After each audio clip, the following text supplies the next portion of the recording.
तो दोस्तों डीएलएड प्रथम सेमेस्टर का आपका जो सब्जेक्ट है शिक्षण अधिगम के सिद्धांत, इसके जितने भी जो है अतिलघुत्तरीय प्रश्न हैं आज इस वीडियो के माध्यम से देखेंगे, जो कि आपके प्रीवियस ईयर में पूछे गए हैं। और साथ में आपको बता दें कि हमने जितने भी आपके प्रीवियस ईयर के क्वेश्चंस हैं बहुविकल्पीय, उन सभी को हमने कराया है प्रत्येक सब्जेक्ट के आपके। आप वो जा करके प्ले लिस्ट बनी हुई है, आप जा करके चेक कर सकते हैं। और मैथ की भी हमने प्रॉपर क्लासेस कराई हैं, आप वो भी जा करके देख सकते हैं। प्ले लिस्ट बनी हुई है, प्रॉपरली हमने चैप्टर वाइज कराई है, वो जा करके आप देख सकते हैं। सबसे पहला क्वेश्चन है अशाब्दिक संप्रेषण क्या है, यानी कि नॉन वर्बल, जिसमें कि जो है शब्दों का प्रयोग हम ना करते हों, ऐसा संप्रेषण जो होगा आपका अशाब्दिक हो जाएगा।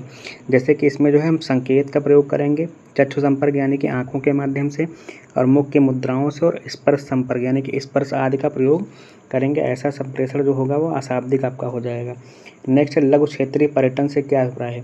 लघु क्षेत्रीय मतलब ऐसा क्षेत्र जो नज़दीकी क्षेत्रों में जाकर के बच्चों को मतलब जो है आप घुमाएं और उन्हें चीज़ों के बारे में दिखाएं। जैसे कि इसमें अध्यापक द्वारा छात्रों के पास किसी मंदिर, पुस्तकालय, कृषि, बागवानी, तालाब आदि पर ले जाएं और उनका वास्तविक ज्ञान उसके माध्यम से दिया जाए, है ना। और यह पर्यटन जो होता है 2 से 3 घंटे का हो सकता है, और यह प्राथमिक स्तर के छात्रों के लिए किया जाता है। नेक्स्ट आपका कि बाल केंद्रित शिक्षण की विशेषताएं बताइए। तो बाल केंद्रित शिक्षण आपका जो होगा वो आपका बालक पर केंद्रित होता है, यानी कि बालक के सर्वांगीण विकास करना इसका जो है मुख्य उद्देश्य होता है।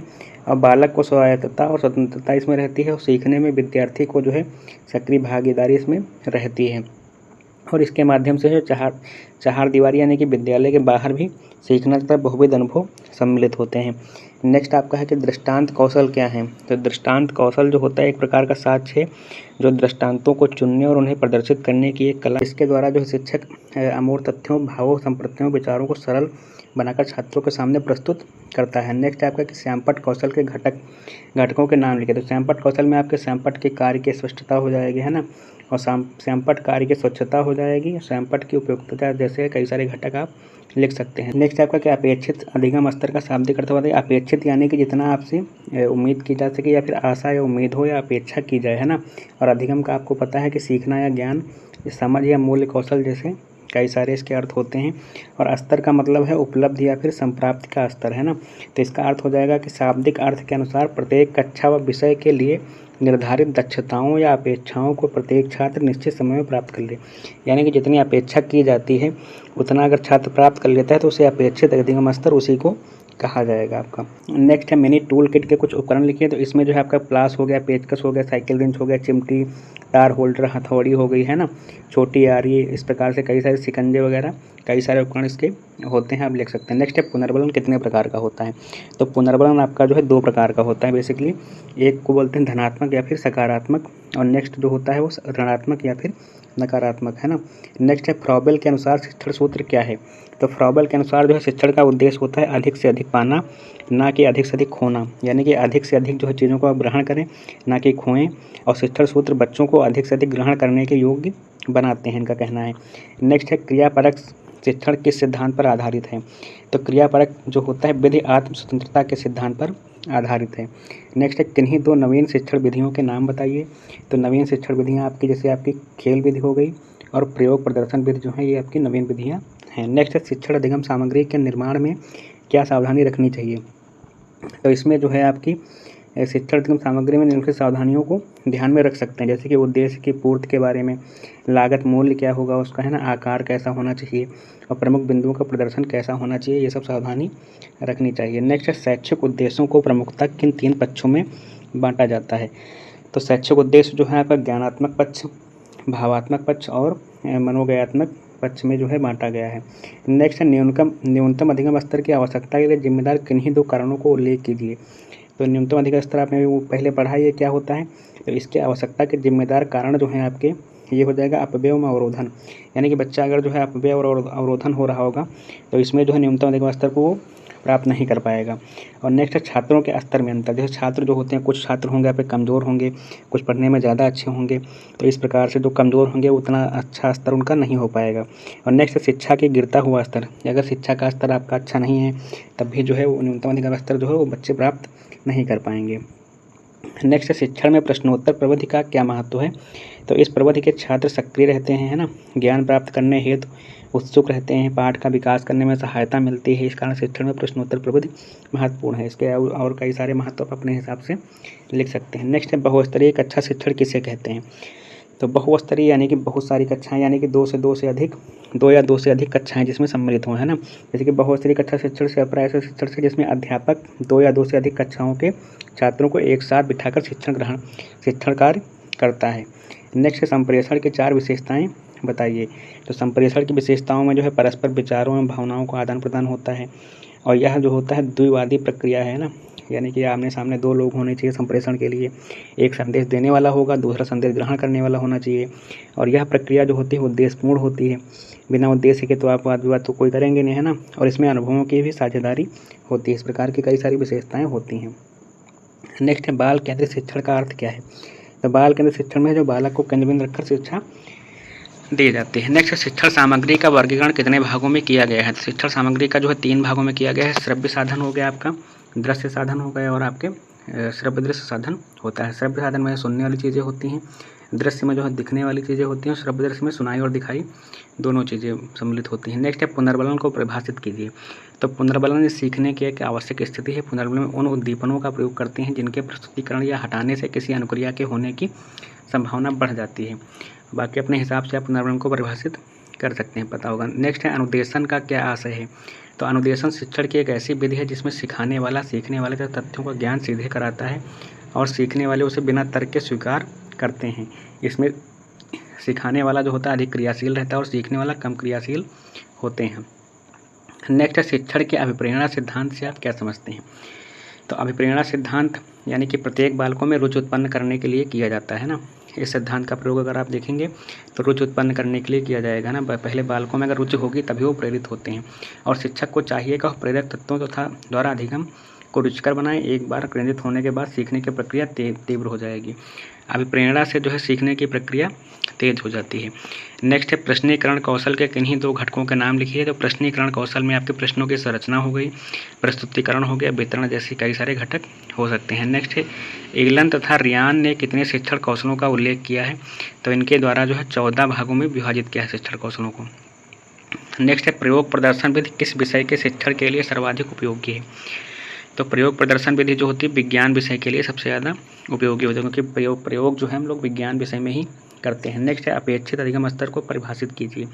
तो अपेक्षित अधिगम स्तर आपने भी पढ़ा है कि प्रत्येक कक्षा व विषय के लिए निर्धारित दक्षताओं को प्रत्येक छात्र निश्चित समय प्राप्त कर ले, इसी को जो है अपेक्षित अधिगम स्तर कहा जाता है। नेक्स्ट शिक्षक केंद्रित शिक्षण के 2 दोष लिखिए। तो शिक्षक केंद्रित शिक्षण के कई सारे दोष हो सकते हैं ना, जैसे कि छात्र जो होते हैं निष्क्रिय भाव से सीखते हैं और शिक्षकों का निर्देश और निर्णय सर्वोपरि होता है ना। बच्चों की इसमें ज़्यादा नहीं चलती है, बच्चे के हिसाब से शिक्षण कार्य नहीं होते हैं, है ना। तो इस प्रकार से आप कई सारे दोष लिख सकते हैं। नेक्स्ट है हर्बर्ट और जॉन लॉक ने शिक्षा का क्या उद्देश्य बताया है। तो इन्होंने शिक्षा के उद्देश्य जो है बालक का नैतिक एवं चारित्रिक विकास करना ही स्वीकार किया है। नेक्स्ट है स्पेंसर के अनुसार शिक्षा एवं शिक्षण क्या है। तो स्पेंसर एक ऐसे शिक्षा शास्त्री हैं जो संपूर्ण जीवन यानी कि कंप्लीट लिविंग जो है इसी को शिक्षा मानते हैं। अर्थात मनुष्य जो है जन्म से लेकर मृत्यु तक जो सीखता है वह शिक्षा है तथा उसे परिपक्व करना ही शिक्षण का उद्देश्य है। यानी कि जो जीवन पर्यंत आप सीख रहे हैं वो शिक्षा है और उसे परिपक्वता यानी कि मैच्योरिटी प्रदान करना शिक्षण का उद्देश्य है। नेक्स्ट है जॉन डीवी के अनुसार शिक्षा का उद्देश्य क्या है। तो जॉन डीवी का मानना था कि शिक्षण का उद्देश्य बालक का सामाजिक कल्याण है ना, और सामाजिक सेवा और अच्छी नागरिकता के गुण पैदा करना होना चाहिए, इनका ये मानना है। नेक्स्ट है संप्रेषण वह प्रक्रिया है जिसके द्वारा सामाजिक व्यवस्था के अंतर्गत सूचनाओं, निर्देशों तथा निर्णयों द्वारा लोगों के विचारों, मतों तथा अभिवृत्तियों में परिवर्तन लाया जाता है। यह कथन किसका है। तो यह कथन लुगिस तथा वीगल का है। नेक्स्ट है एडगर डेल के अनुसार संप्रेषण की परिभाषा बताइए। तो इनके जो हैं विचारों तथा भावनाओं को परस्पर जानने तथा समझने की प्रक्रिया है। संप्रेषण जो है इनके अनुसार विचार विनिमय के मूड में विचारों तथा भावनाओं को परस्पर समझने की प्रक्रिया है। संप्रेषण का अर्थ होता है परस्पर विचारों एवं भावनाओं की साझेदारी करना, ये इनका मानना है। नेक्स्ट है आपका वैयक्तिक संप्रेषण क्या है। तो वैयक्तिक संप्रेषण जो है विचारों का आदान प्रदान अथवा व्यक्तिगत वार्तालाप द्वारा बालकों को अध्ययन में सहायता, आदेश, निर्देश प्रदान करने के लिए शिक्षक का प्रत्येक बालक से पृथक पृथक साक्षात करना ही वैयक्तिक संप्रेषण है। यानी कि व्यक्तिगत मतलब एक एक करके छात्रों से कम्युनिकेट करना ही आपका वैयक्तिक संप्रेषण हो जाएगा। नेक्स्ट आपके सामूहिक संप्रेषण, कक्षा शिक्षण के गुण बताइए। तो सामूहिक संप्रेषण यानी कि जैसे बच्चों का पूरा ग्रुप है क्लास है उसमें जो है आप सामूहिक संप्रेषण कर रहे हैं। तो इसमें यह तक विधि सरल होती है, सस्ती है, व्यवहारिक है ना। सस्ती इसलिए है कि एक साथ ही सब कुछ हो जाता है, सबको बता दिया, अब सरल भी है ना। और बालक अनेक बालकों के संपर्क में आने के कारण अच्छे गुण ग्रहण करते हैं और एक साथ जो है बताना बच्चों को सरल होता है ना, आसानी रहती है। और यह विधि जो होती है इतिहास, भूगोल, संगीत, कला एवं कविता के लिए उपयोगी होती है। नेक्स्ट है कि फ्रॉबेल के अनुसार शिक्षण क्या है। तो फ्रॉबेल का मानना है कि बालक कार्य करके ही सीखते हैं और क्रिया द्वारा सीखना स्थायी सीखना होता है। नेक्स्ट आपका है कि प्रेरणा के तरीके बताइए। तो प्रेरणा जो है आपकी शाब्दिक और अशाब्दिक 2 प्रकार की हो सकती है। शाब्दिक में जो है जैसे आपकी प्रेरणा दे सकते हैं, जैसे कोई बच्चा अच्छा कार्य कर रहा है ना, तो शाब्दिक प्रेरणा दे सकते हैं, शाबाश, अच्छा, उत्तम, उसकी सराहना करके, है ना। और अशाब्दिक प्रेरणा में जैसे है उसे दंड एवं पुरस्कार देने होते हैं। जैसे दंड दे करके आप किसी गलती को उसको वो करते हैं, लेकिन दंड नहीं देना चाहिए, और पुरस्कार दे करके उसे उत्साहित किया जा सकता है ना, प्रेरणा दी जा सकती है। नेक्स्ट है एंडरसन के अनुसार संप्रेषण क्या है। तो एंडरसन के अनुसार संप्रेषण एक गयात्मक प्रक्रिया है जिसमें व्यक्ति चेतनतया अथवा अचेतनतया दूसरों के संज्ञानात्मक ढांचे को सांकेतिक, हावभाव आदि रूप में उपकरणों या साधनों द्वारा प्रभावित करता है। नेक्स्ट है टी रायमंड के अनुसार शिक्षण सूत्र क्या हैं। तो इनके अनुसार शिक्षण सूत्र उन तरीकों को बताते हैं जिसमें यह आशा की जाती है कि यह सिद्धांत प्रयोग में सहायक होंगे। नेक्स्ट है व्यवस्थित विधि, वह रास्ता है जिसमें व्यवस्थित सामग्री के विकास का निर्णय किया जाता है। यह कथन किसका है। यह कथन जॉन डीवी जी का है। नेक्स्ट है टीएलएम का पूरा नाम तथा उपयोग लिखिए। तो टीएलएम का पूरा नाम जो होता है आपका, टी से टीचिंग होता है, एल से लर्निंग और एम से मटेरियल, यानी कि टीचिंग लर्निंग मटेरियल। हिंदी में इसको शिक्षण अधिगम सामग्री कहा जाता है। और अगर इसका उपयोग देखेंगे तो कक्षा शिक्षण कार्य को प्रभावी एवं रोचक बनाने के लिए, यानी कि टीएलएम के माध्यम से बच्चों को जैसे कुछ आप बना रहे हैं ना मटेरियल टीचिंग लर्निंग का, उसको दिखा करके उससे जो है टीचिंग को और प्रभावी बना सकते हैं, ताकि बच्चों को और अधिक समझने में और रोचकता उनकी बनी रहती है इसमें। नेक्स्ट है गतिविधि से आप क्या समझते हैं। तो वह तरीका जो अधिगम प्रक्रिया को रोचक बनाता है, जिसके द्वारा प्राप्त ज्ञान अस्थायी होती है। गतिविधि यानी कि जो है क्रियाकलाप करा करके जो है बच्चों को आप सिखाते हैं, समझाते हैं, तो वो ज़्यादा उपयोगी बन जाएगा, है ना। नेक्स्ट है गतिविधि आधारित शिक्षण क्या है। तो जब सीखने सिखाने की प्रक्रिया गतिविधि के द्वारा कराई जाती है तो इसे गतिविधि आधारित शिक्षण कहते हैं। यानी कि जैसे कोई सीखने सिखाने की प्रक्रिया है, अगर उसको गतिविधि के आधार पर आप क्रियाकलाप से, खेल के माध्यम से करवा रहे हैं तो वो ज़्यादा प्रभावी हो जाती है ना। नेक्स्ट आपका शिक्षक विद्यार्थियों को प्रविधियों द्वारा कार्य करने के योग्य बनाता है तथा स्वयं यह दर्शाने में लगा रहता है कि यह कैसे करो, और इस बात के लिए सावधान रहना चाहिए कि वे उसे करें। यह कथन किसका है। यह कथन जो है MP मॉफेट जी का था। नेक्स्ट है विधि प्रक्रियाओं की सुपरिभाषित संरचना है जिसमें परिस्थितियों की मांगों के अनुसार विभिन्न प्रविधियां तथा युक्तियां निहित होती हैं। यह कथन किसका है। तो यह कथन थट तथा ग्रेबरिज का है। नेक्स्ट है रुचि के संबंध में मैकडोनल्ड का क्या कहना था। तो रुचि के संबंध में रुचि जो होती है प्रच्छन्न ध्यान है। इनकी जो परिभाषा थी, तो इन्होंने कहा था कि रुचि जो है वो प्रच्छन्न ध्यान है तथा ध्यान रुचि की क्रियात्मक रूप है। ध्यान जो होता है रुचि का क्रियात्मक रूप होता है। नेक्स्ट है नियोजन के सिद्धांत का क्या महत्व है।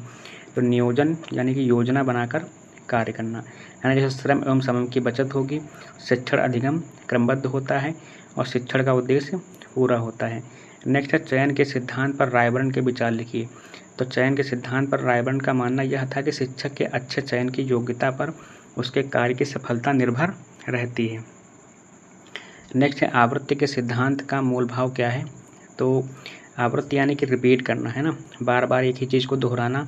तो जिसको एक हिसाब से आप ये भी कह सकते हैं, जैसे कथन है कि करत करत अभ्यास के जड़मत होत सुजान, है ना। एक चीज़ को बार बार आप कर रहे हैं, अभ्यास कर रहे हैं, तो वो चीज़ आपको याद हो जाएगी। इसके आधार पर बार बार पाठ को दोहराने से सीखे हुए पाठ के प्रति विस्मरण की संभावना कम हो जाती है ना। नेक्स्ट शिक्षण सूत्र से आपका क्या अभिप्राय है। तो शिक्षण सूत्र प्रक्रिया में विशेष विधियों को ज्ञान कराते हैं जिन्हें ध्यान में रखकर शिक्षण करके शिक्षक अपने छात्रों की उपलब्धि में गुणात्मक सुधार कर सकते हैं। नेक्स्ट है खेल की कोई एक परिभाषा लिखिए। तो खेल की परिभाषा म्यूलिक के अनुसार इसमें दी है, जो कार्य अपनी इच्छा से स्वतंत्रता पूर्वक करे वही खेल है। यानी इनके अनुसार यह है कि कोई भी कार्य अगर आप अपनी इच्छा से आप कर रहे हैं, जिसमें आपकी रुचि भी बनी हुई है, स्वतंत्रता भी है, तो यह खेल होता है। नेक्स्ट है खेल क्या है। तो ह्यूजेज ने कहा है कि वह विधि जो छात्रों को उसी उत्साह से सीखने की योग्यता प्रदान करती है जो उनके स्वाभाविक खेल में विद्यमान है, खेल विधि के नाम से जानी जाती है। नेक्स्ट है हैंडसन के अनुसार क्रिया शिक्षण की क्या परिभाषा है। तो हैंडसन ने क्रिया शिक्षण को परिभाषित करते हुए लिखा है कि क्रिया सामाजिक तथा मानसिक होती है और चहल कदमी आत्म अभिव्यक्त तथा आत्मक्रिया इसके अंग होते हैं। नेक्स्ट है कॉमेनियस के अनुसार शिक्षक का क्या कार्य है? तो कॉमेनियस ने सबसे पहले इस बात का विरोध किया कि शिक्षक का कार्य केवल छात्रों तक सूचना पहुंचाने का है।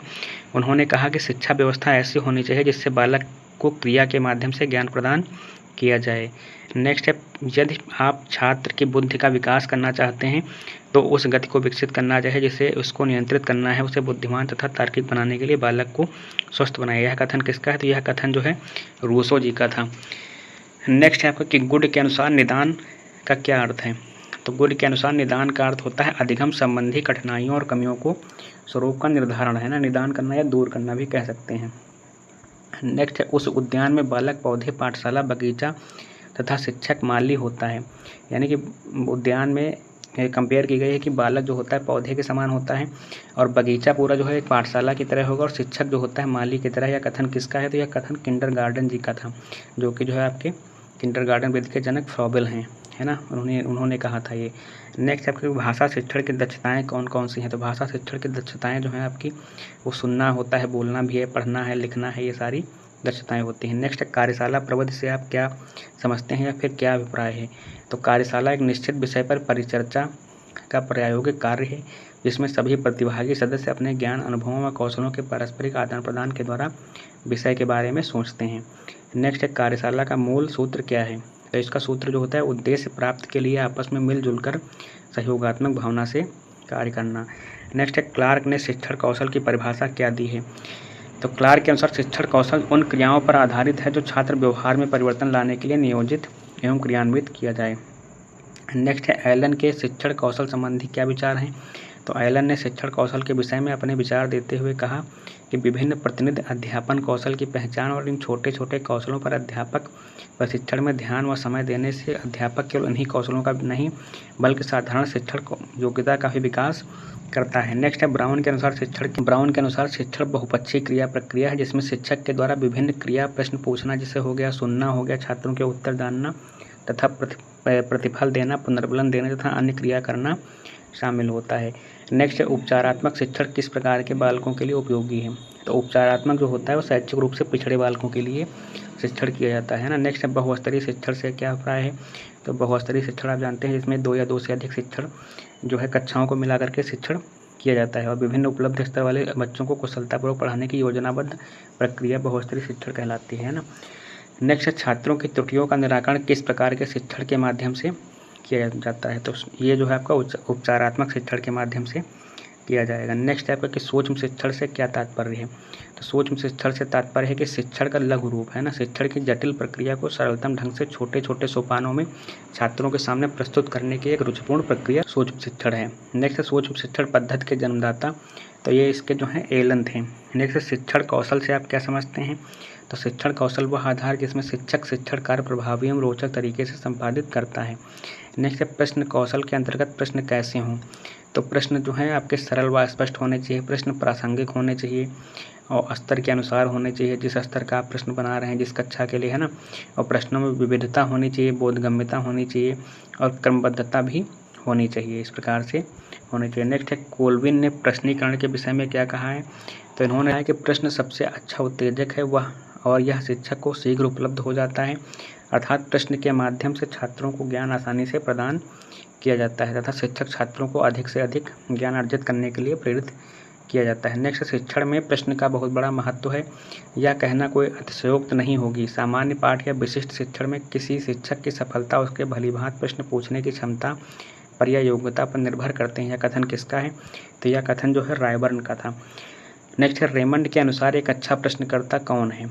तो उत्तम प्रश्न करने की शैली प्राप्त करना एक नए शिक्षक का मुख्य आकांक्षाओं में से एक होनी चाहिए, अतः एक शिक्षक प्रश्नकर्ता एक अच्छा शिक्षक होता है।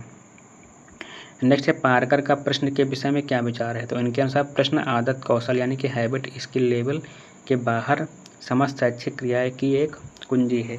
नेक्स्ट है कि वुडवर्थ के अधिगम के संबंध में क्या परिभाषा दी है ना। तो वुडवर्थ ने अधिगम के जो परिभाषित करते हुए यह लिखा था कि किसी भी ऐसी प्रक्रिया को जो व्यक्ति के विकास में सहायक होती है और उसके वर्तमान व्यवहार अनुभव जो कुछ वे हो सकते थे भिन्नता स्थापित करती है, सीखने की संज्ञा दी जा सकती है ना, सीखने या फिर अधिगम की संज्ञा इसको हम दे सकते हैं। नेक्स्ट है, गेट्स के अनुसार सीखना क्या है? तो गेट्स ने जो है पुस्तक जो इनकी थी एजुकेशनल साइकोलॉजी में इन्होंने परिभाषित करते हुए लिखा है कि अनुभव के द्वारा व्यवहार में होने वाले परिवर्तन को ही सीखना कहते हैं। नेक्स्ट आपका क्या, अभ्यास तथा प्रशिक्षण के फलस्वरूप नवीन तरीके से व्यवहार करने तथा व्यवहार में परिवर्तन लाने की प्रक्रिया को अधिगम कहते हैं। परिभाषा किसकी थी? तो यह जो है एच.एल. किंग्सले की थी। नेक्स्ट दक्षता आधारित विधि के सोपान बताइए। तो इसके सोपान जैसे आपकी पूर्व तैयारी हो गया, उद्देश्य निर्धारण है ना, सहायक सामग्री की व्यवस्था, विषय वस्तु हो गया का प्रस्तुतिकरण, नियम निर्णय का समन्वयीकरण, सूचीकरण, अभ्यास के कार्य के मध्य की गई त्रुटियों का शुद्धिकरण और प्रयोग जैसे कई सोपान है। नेक्स्ट है खेल पर आधारित 2 शिक्षण प्रविधियाँ।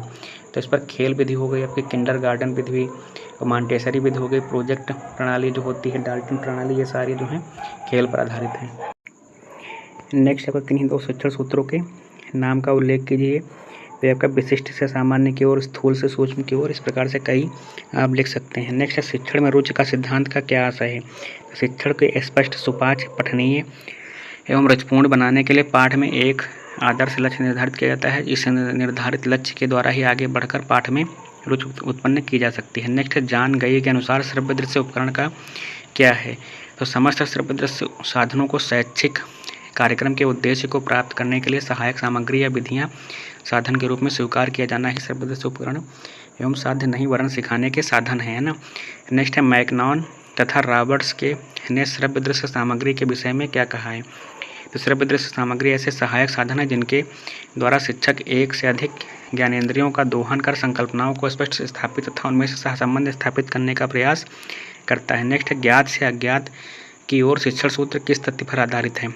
तो इसमें ज्ञात से अज्ञात यानी कि बालक को जो कुछ उसने सीख लिया है या जो पता होता है उस चीज़ से जोड़ करके उसे नई चीज़ बताना जो उसे नहीं पता है ना। इसी ज्ञात या पूर्व ज्ञान के सहारे वह नया ज्ञान प्राप्त करता है। यह शिक्षण सूत्र इसी तथ्य पर आधारित होता है। नेक्स्ट है अध्यापन आदेशात्मक न होकर निर्देशात्मक होना चाहिए। इस कथन का क्या आशय है। तो इसका कहने का मतलब यह है कि शिक्षक को छात्रों के प्रति जो है कठोर आदेशात्मक व्यवहार नहीं करना चाहिए, बल्कि छात्र को निर्देश देते हुए उसकी समस्या समाधान करना चाहिए। और शिक्षक को छात्र के प्रति निम्न बातों का ध्यान रखना चाहिए, जैसे कि शारीरिक दंड प्रक्रिया को बहिष्कृत करना है ना, और पढ़ाने की क्रिया पर जोर न देकर सिखाने की क्रिया पर जोर देना, बच्चों को स्वयं करके सीखने पर बल देना, और प्रेषण, सूचना, संचालन तथा निष्कर्ष निकालने की दक्षता का विकास करना, और शिक्षण सामग्री का उपयोग करना इस प्रकार से है। नेक्स्ट आपका शिक्षण सूत्रों से होने वाले 2 लाभ बताइए। तो इसके कई सारे लाभ हो सकते हैं, जैसे कि शिक्षण के द्वारा शिक्षण को अधिक रोचक बनाना, रचनात्मक बनाएंगे, बच्चों के रुचि के अनुकूल बनाता है ना, और अधिगम की प्रक्रिया को प्रभावशाली तथा व्यवस्थित बनाता है। नेक्स्ट है प्रश्नोत्तर प्रविधि के 2 लाभ बताइए। तो इसमें जो होता है छात्र सक्रिय रहते हैं और छात्रों की समस्याओं कठिनाई का निराकरण किया जा सकता है। नेक्स्ट है काठिन्य निवारण किस विषय के पाठ्य योजना का घटक है, ये क्यों किया जाता है। तो ये जो है व्याख्या कौशल का घटक है, और व्याख्या कौशल का प्रयोग साहित्य तथा भाषा विज्ञान में शब्दों की व्याख्या के भाषण है व्याख्या आदि के लिए किया जाता है। व्याख्या एक ऐसी युक्ति है जिसमें किसी शब्द या कथन को सरल बनाकर बालकों को समझाया जाता है। व्याख्या में कठिन शब्दों की जगह सरल शब्द बनाए जाते हैं और जटिल विचारों को छात्रों के अनुभूत भावों से प्रस्तुत किया जाता है तथा सभी कठिनाइयों को सरलतापूर्वक प्रस्तुत किया जाता है। नेक्स्ट है क्रियापरक विधि से क्या अभिप्राय है। तो क्रियापरक विधि का प्रयोग उस समय किया जाता है जब किसी विषय के शिक्षण में लक्ष्यों को आगे बढ़ाने के लिए छात्रों के द्वारा किसी प्रकार की क्रिया की जाती है। नेक्स्ट है रुचिपूर्ण शिक्षण में किए जाने वाले क्रियाकलापों का उल्लेख कीजिए। तो रुचिपूर्ण में आपका जैसे गीत है, कविता है, कहानी है, खेल है, नाटक के माध्यम से हो गया आपका पहेली, वार्तालाप, और पर्यावरण में पाई जाने वाली वस्तुओं का उपयोग करके हम जो है शिक्षण को रुचिपूर्ण बना सकते हैं इन क्रियाकलापों के प्रयोग से, है ना। नेक्स्ट है गेज के अनुसार शिक्षण कौशल क्या है। तो शिक्षण कौशल एक विशेष अनुदेशन क्रिया है जिसका अध्यापक प्रयोग अपनी कक्षा में करता है, ये जो है गेज का मानना है। नेक्स्ट है दक्षता आधारित शिक्षण का क्या अर्थ है। तो दक्षता आधारित शिक्षण से तात्पर्य है दक्ष अध्यापकों द्वारा ऐसा शिक्षण जो छात्रों को ज्ञान प्राप्ति में दक्ष बना सके। दक्षताओं का विकास तभी संभव है जब शिक्षार्थी किसी ज्ञान की इकाई को उस सीमा तक सीख ले कि वह उसके जीवन का अंग बन जाए। नेक्स्ट है दक्षता आधारित शिक्षण के उद्देश्य। तो इसका उद्देश्य छात्रों को विषय विशेष में दक्ष बनाना हो गया, प्रतिस्पर्धा की भावना को विकसित करना, ज्ञान का स्थायित्व प्रदान करना, शिक्षण के प्रति रुचि तथा सहयोग की भावना को विकसित करना। नेक्स्ट है कौन से शिक्षण सूत्र गेस्टाल्ट मनोविज्ञानियों पर आधारित हैं। तो पूर्ण से अंश की ओर जो होता है ये गेस्टाल्ट मनोविज्ञान पर आधारित है। नेक्स्ट है शिक्षण प्रविधि से क्या अभिप्राय है। शिक्षण प्रविधि वास्तव में शिक्षण प्रक्रिया की शुरुआत है। शिक्षण कैसे हो, इसका उत्तर शिक्षण प्रविधि द्वारा ही प्राप्त होता है। पाठ्य वस्तु कितनी समझ में आई और कितनी अच्छे तरीके से समझाई जा सकती है, इसका निर्धारण शिक्षण प्रविधि द्वारा ही किया जाता है। नेक्स्ट है वर्णन विधि के तरीके लिखिए। तो वर्णन विधि में जो है चित्र तथा मॉडल द्वारा, है ना, भ्रमण द्वारा और प्रयोग द्वारा, है ना। नेक्स्ट है व्याख्यान विधि के लाभ। तो व्याख्यान विधि जो है आपका जटिल व दुरूह विषय का ज्ञान आसानी से समझा करके उसको बताया जा सकता है। नेक्स्ट है विषय को सरलीकृत किया जा सकता है व्याख्यान विधि से, और स्वाध्याय की भावना को विकसित किया जा सकता है, और पाठ के हर पहलू का ज्ञान जो है इसके माध्यम से दिया जाता है। और नेक्स्ट है अधिकतम सूचना एवं तथ्यों का ज्ञान जो है इसके द्वारा जो है हम दे सकते हैं। नेक्स्ट है गणित शिक्षण में उपयोगी किन्हीं दो टीएलएम का नाम। तो गणित में जो है आपकी तीलियाँ हो गई, जिससे कि गिनती सिखाने में, जोड़ बाकी, है ना, बाकी सिखाने में, यानी कि घटाना सिखाने में आप कर सकते हैं। गोलियाँ यानी कि कंचे जैसे कि जोड़ बाकी गुणा सिखाने में इस प्रकार से हम प्रयोग कर सकते हैं। अन्य भी चीज़ें होती हैं जिनका हम प्रयोग कर सकते हैं। नेक्स्ट है दक्षता आधारित शिक्षण विधि के 2 सोपान।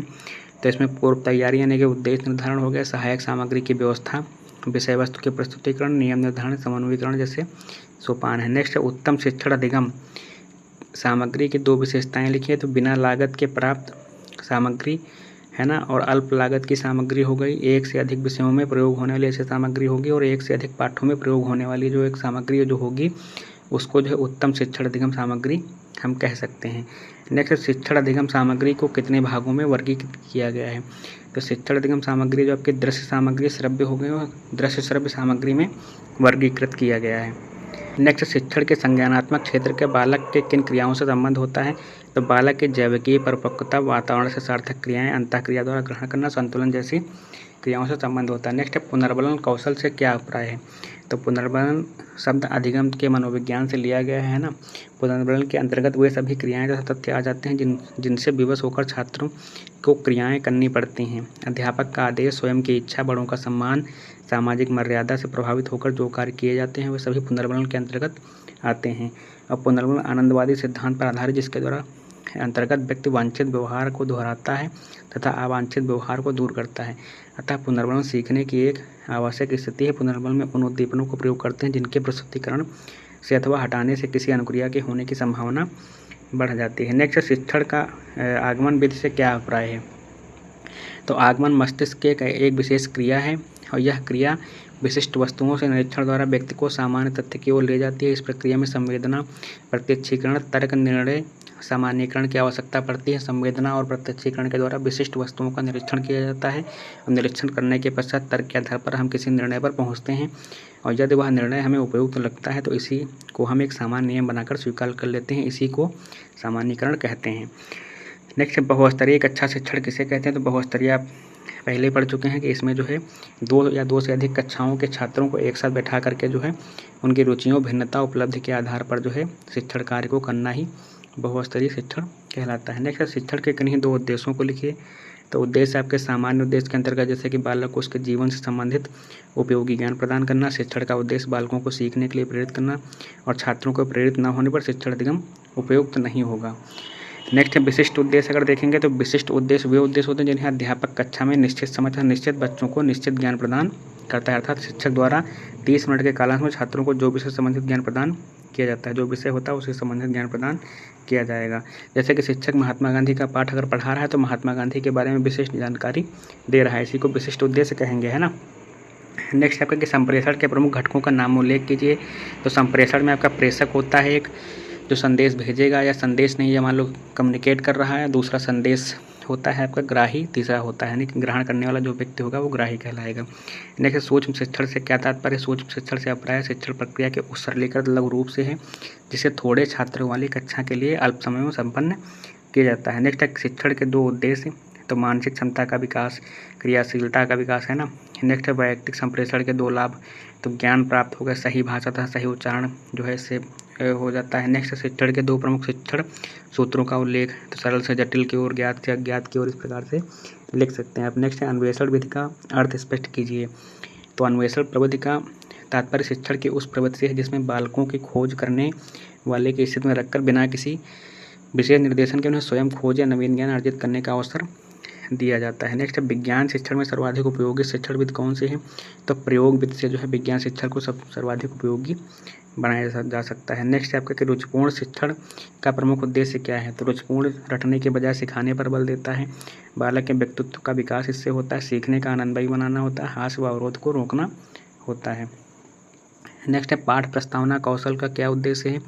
तो जो कुछ विद्यार्थी जानते हैं और समझते हैं उसी के माध्यम से नई बात अर्थात पढ़ाई जाने वाली विषय वस्तु को उसके साथ जोड़ देना ही प्रस्तावना का प्रमुख उद्देश्य होता है। नेक्स्ट निरीक्षण विधि के शिक्षण में क्या महत्व है? तो निरीक्षण विधि से जो है प्रयोग से छात्रों की ज्ञानेंद्रियों का विकास होता है।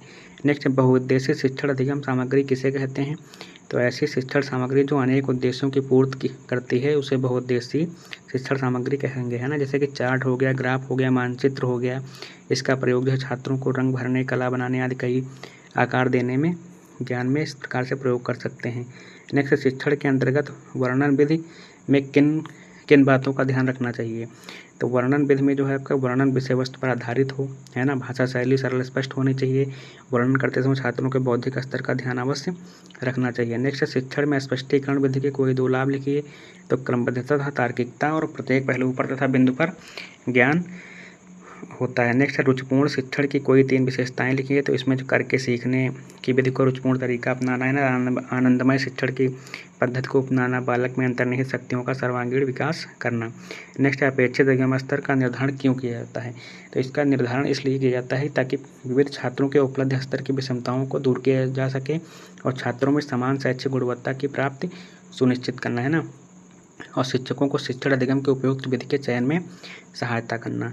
नेक्स्ट नियोजित शिक्षण के लाभ बताइए। तो नियोजित शिक्षण जो होता है, शिक्षण उद्देश्यपूर्ण होता है, यह आपका अधिगम क्रमबद्ध होता है, श्रम और समय की बचत होती है इस प्रकार से। तो दोस्तों हमारे चैनल को सब्सक्राइब कर लीजिएगा, वीडियो को लाइक कर दीजिएगा और इसकी PDF जो है हमने अपने टेलीग्राम चैनल पे अपलोड कर दी है, जो इसका लिंक जो है आपको डिस्क्रिप्शन और कमेंट बॉक्स में मिल जाएगा। आप जाकर के टेलीग्राम चैनल भी ज्वाइन कर सकते हैं।